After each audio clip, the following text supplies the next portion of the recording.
Lydia Guirousse, bonjour. Bonjour Patrick et bonjour à tous. Oui, et les meilleurs vœux, bien sûr. Et la santé surtout. Oui, bien sûr. Non, mais c'est vrai. Et pour tous les auditeurs. Lydia, la réforme des retraites mobilise contre elle. Il y a des appels aux mouvements sociaux qui se multiplient. Est-ce que c'est une mauvaise réforme et une bombe sociale, alors, Lydia Guirousse, selon vous? Il y a un chiffre qu'il faut rappeler, c'est que 2/3 des Français sont opposés à cette réforme et pas un seul syndicat ne la soutient, même pas la CFDT.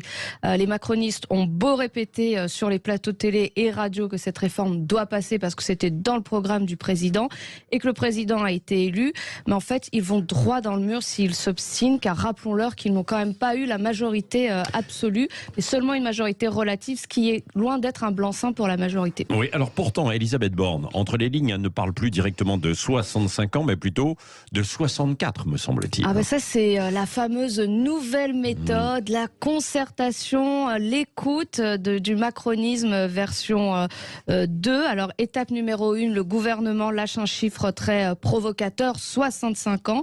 Il teste ainsi les partenaires sociaux et l'opinion publique. Étape numéro 2, il feigne d'avoir écouté et entendu, bien sûr, et réajuste à 64. Voilà, c'est un joli geste. Et en fait, c'est simplement une mise en scène de concertation et d'écoute du macronisme qui, en réalité, n'a pas bougé d'un iota. Des discussions alors qui relèvent de la communication, mais une réforme un peu plus autoritaire, quoi. Alors, une réforme, et surtout une réforme des retraites qui engage sur les 50 années à venir, ne peut pas être bonne si elle n'a pas la majorité, l'adhésion de la majorité des Français, et surtout ceux qui sont concernés, à savoir les actifs. Et pour le moment, ceux qui sont favorables à cette réforme des retraites sont les retraités qui ne seront pas concernés. Elle ne peut pas être bonne également si elle n'obtient même pas le soutien à minima d'un syndicat progressiste et de dialogue comme la CFDT. Je ne comprends pas comment le gouvernement peut poursuivre avec cette version de la réforme des retraites. Oui, c'est ça. Donc il n'y a pas de chance qu'elle passe alors, cette réforme ?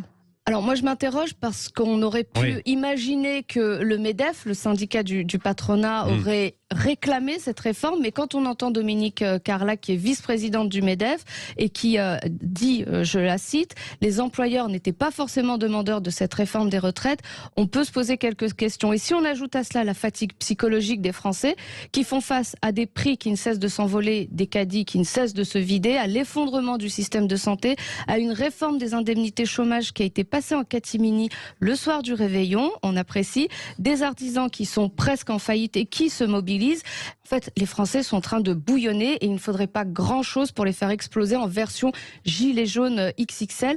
La question que je me pose, c'est pourquoi épuiser, pourquoi inquiéter davantage les Français alors que cette réforme n'est pas nécessaire ni urgente. Aucune chance de passer ou pas alors ? Un petit 49.3 peut toujours peut-être forcer les choses, mais en tout cas, elle ne passera pas avec l'adhésion des Français ni avec l'adhésion de la majorité au Parlement, puisque l'ensemble des groupes, sauf les Républicains qui sont dans une situation un peu ambiguë, s'y opposent et s'y opposent frontalement. Merci Lydia.